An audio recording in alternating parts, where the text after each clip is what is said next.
the world's political scene is changing fast.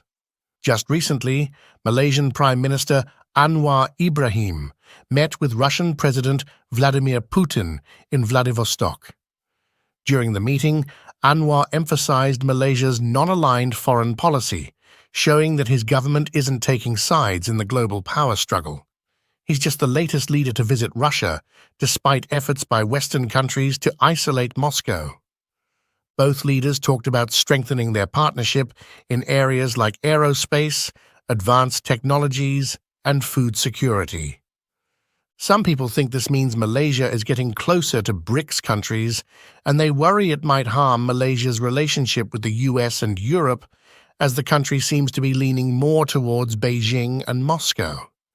In today's video, we're going to explore why Malaysia is looking to strengthen its ties with rising Asian countries and whether this could upset the West. But before we dive in, don't forget to subscribe to our channel and show your support. Is Malaysia defying the West? Is Malaysia really strengthening its ties with Russia and China, and will this harm its relationship with Western countries?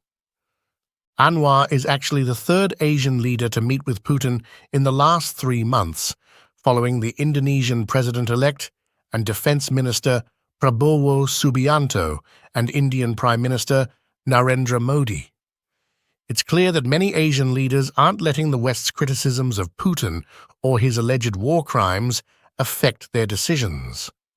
On top of that, Malaysia has applied to join BRICS, which is often viewed as a group led by Russia and China to counterbalance the West. While some people see Malaysia's move as defying the West, we don't think that's entirely true. Critics might say that by joining BRICS, Malaysia will get even more locked in with China, giving Beijing more influence over Malaysia's foreign policy. But in reality, Malaysia and the rest of ASEAN countries can't avoid China's influence. China has been a dominant power in Southeast Asia for centuries, except during the European colonial period. Malaysian leaders understand that they need to engage with China, and they believe more engagement is better than less. After all, China has been Malaysia's biggest trading partner for 15 years, and that's not likely to change anytime soon. Plus, Malaysia is already part of China's Belt and Road Initiative and RCEP, so joining BRICS is just another step in deepening that relationship. And let's not forget India is a close ally of the US, but it's also a founding member of BRICS. Does that mean India is defying the West too? Probably not. Why Malaysia wants to join BRICS?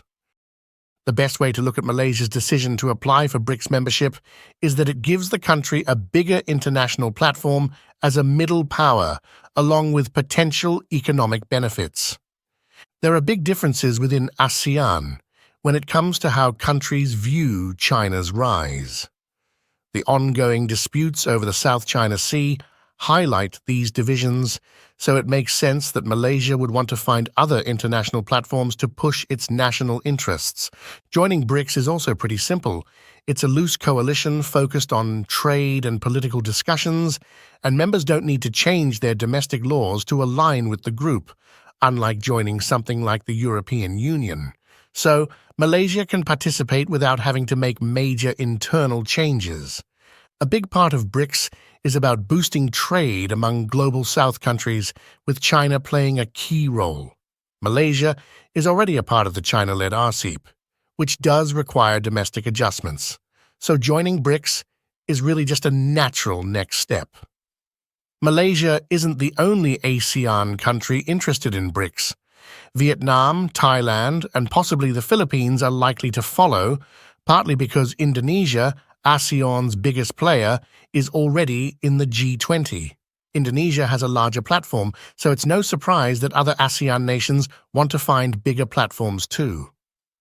The rising powers in BRICS, India, Brazil, South Africa, and China are trying to create a new stage for the developing world, and getting in early has its advantages.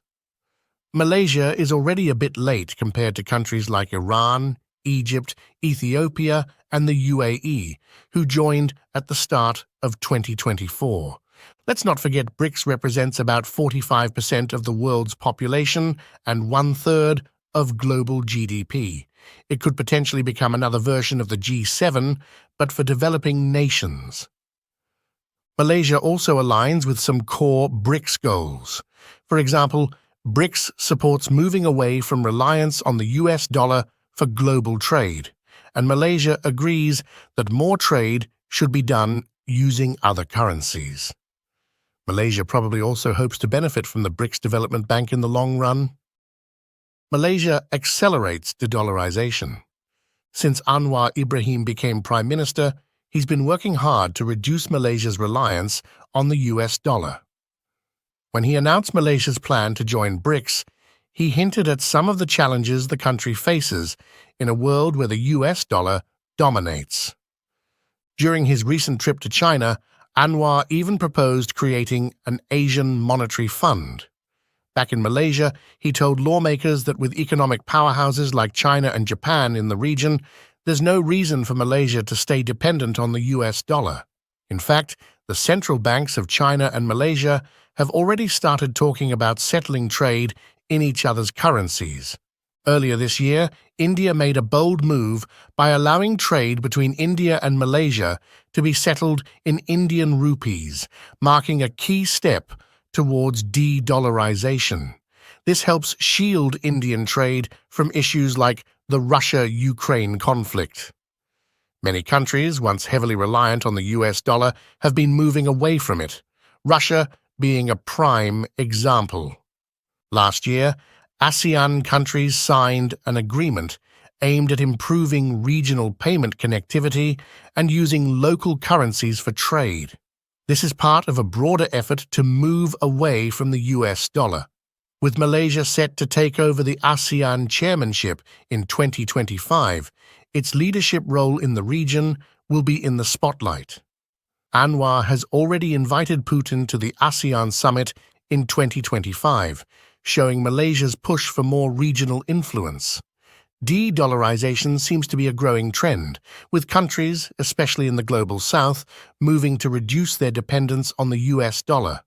Malaysia is part of this shift, cutting back on US dollar reserves, settling cross-border transactions in other currencies, and exploring new ways to handle international payments. So, is Malaysia coming out on top amidst the growing tension between the East and the West? And what do you think? Did Malaysia make the right move by joining BRICS and meeting with Putin? We'd love to hear your thoughts, so drop a comment below. If you enjoyed this video, make sure to hit that like button and don't forget to subscribe to our channel for more content like this.